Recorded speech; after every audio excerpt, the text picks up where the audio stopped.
Gusto mo bang magkaroon ng sarili mong cafe-style na tambayan sa garden nyo pero nagtitipid ka? Naku, tamang-tama to para sa'yo.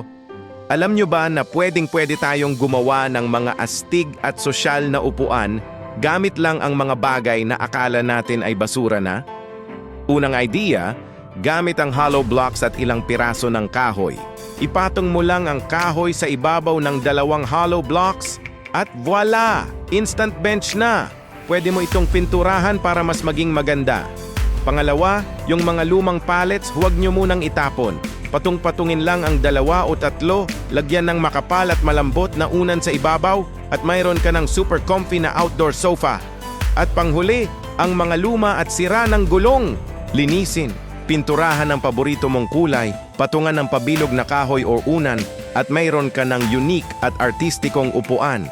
Sa konting creativity, ang garden mo, magiging malakafe ang dating. Tipid na, nakatulong ka pa sa kalikasan.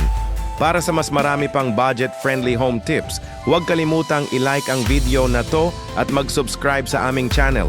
Maraming salamat sa panonood.